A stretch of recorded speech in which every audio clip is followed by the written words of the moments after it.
Every creation that you engage in becomes a new opportunity to glorify God in the most serene and beautiful way, so that the light within your creation is extended to many others. 10.025, fiats to the masters for fast results. I think we all desire fast results in our alchemies, right? Sometimes we have impatience, and I think we have to have a little bit more patience with the masters and with God and having our alchemies fulfilled, because sometimes the process is just as important as the final result. Do you agree with that? Yeah.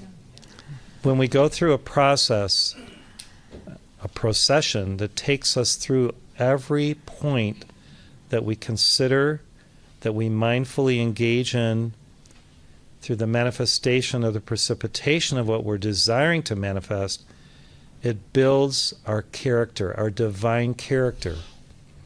And we're all characters, I think. We wouldn't be here if we weren't characters. Yet there's a type of divine character through the characteristics and the virtues of our divine selfhood that we can embrace and that then flower in our life when, in our patience, we possess our souls. So the we that possesses our souls, hopefully, is God in us, right? In our patience, we, the I am presence of ourselves and all of our higher bodies, possess our souls. In other words, there's an infusion of light into our soul through patience, where our higher bodies then inhabit or possess our soul. And this action is very important for the dynamism of what will be the burnished gemstone or jewel of what we co-create with God, that is that end result that we can then consecrate and that God illumines and highlights and really finishes. You know, God is the great finisher. I think the Holy Spirit really is the great finisher of our alchemies.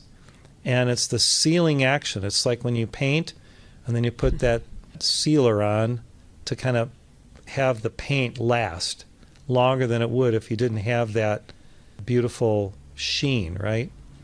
So in the patience of our work, there's this beautiful process whereby we build the elements within the alchemy that make it complete. And we materialize, we bring into matter, we materialize spirit in that process. And then we are the richer for going through the knocks and the hard knocks that are part of that process. And sometimes it's not easy, and we get knocked around a lot by others or by ourselves, by our own subconscious, and the patterns that we have to kind of move through and hopefully transmute and master that are not so ideal.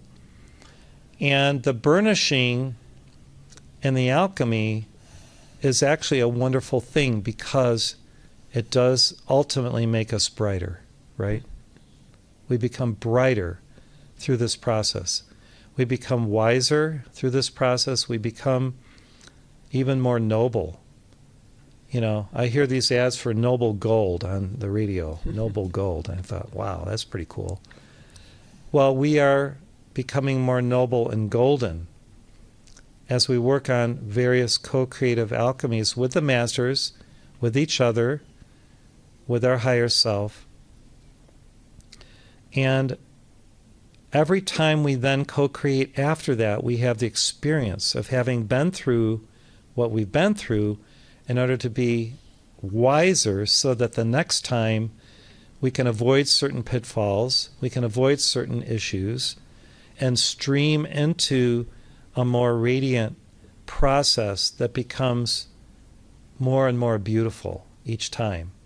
It's like, I remember the first CD that I was able to present to the world and sent to Elizabeth Clare Prophet, and one time we were both flying from Montana through Minneapolis to Chicago, and we had a long layover in Minneapolis, and I was able to talk to her and say, have you listened to my CD? And she just says, yes.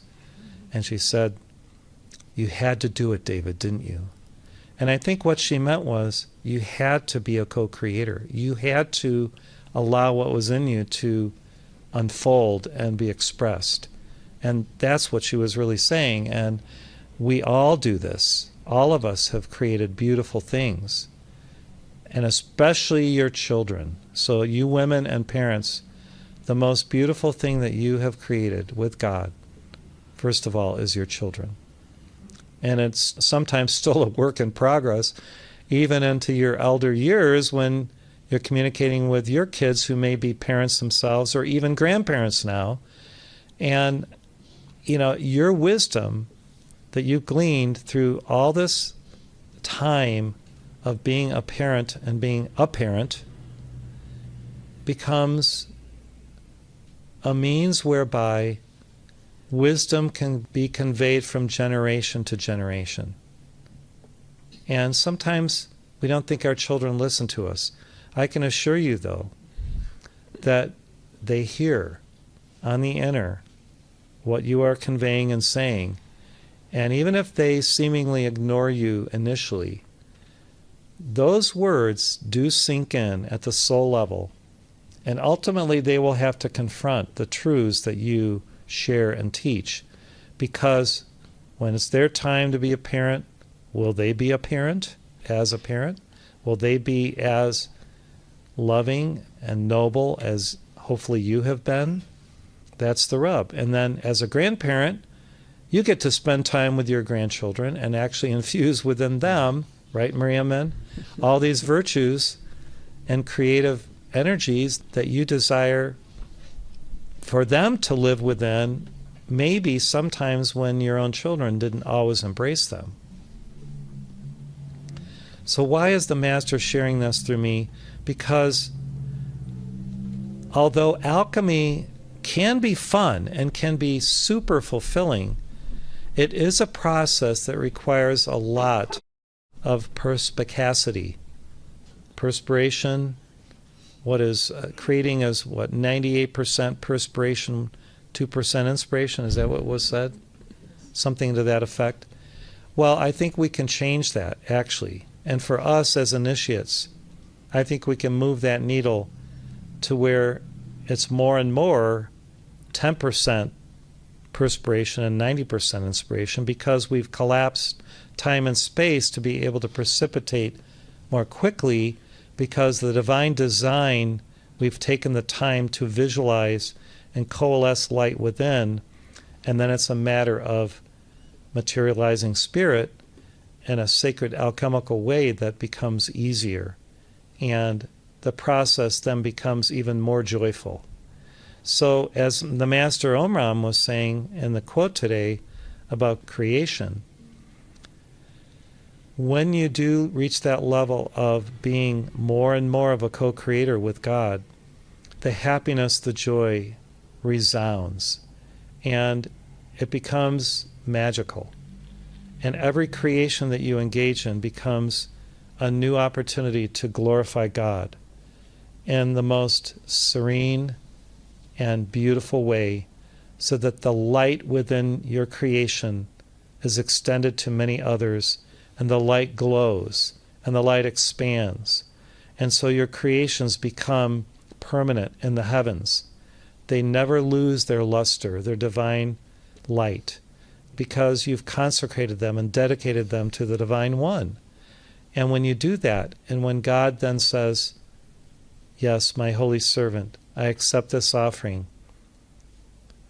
then you know that it is a beautiful alchemical work that will continue to radiate and shine forth that glory within it, even for eons of time. For the words of the prophets, the words of the Christs, the Buddhas, the Divine Mothers, live on in eternality.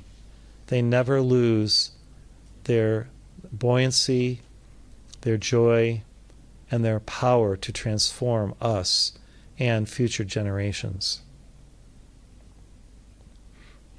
So when you begin a project, always pause and take a moment to say a prayer and consecrate every part of the process to God, so that the angels may help you, the divine beings may embrace your alchemy and complete it, or at least provide elements that will make it even more lustrous and beautiful. And throughout the process, if you pause again and again to consider what may be something new and fresh and mystical and magical, add those elements in the process, so that that mystical, magical, and miraculous aspect can really come to fruition and inspire others. You know, the words that we speak, the attitude that we have, the means that we take to do what we do is all important, because that's what makes the magic. And that's what allows the divine to enter into our domain and fructify and grow and enlighten thousands and ultimately millions. The words of Jesus that he spoke on the Mount, especially the Sermon on the Mount, are immortal words. They will live on in eternality because they were pure. They came from the holiest source of divine truth, beingness, and love. And when we care for others through our words, our attitude, and our attitude of gratitude, the words that we speak are empowered, and the assistance that we offer, that we proffer others, is something that allows the Holy Spirit to grace lives with the most beautiful aspects of God's grace.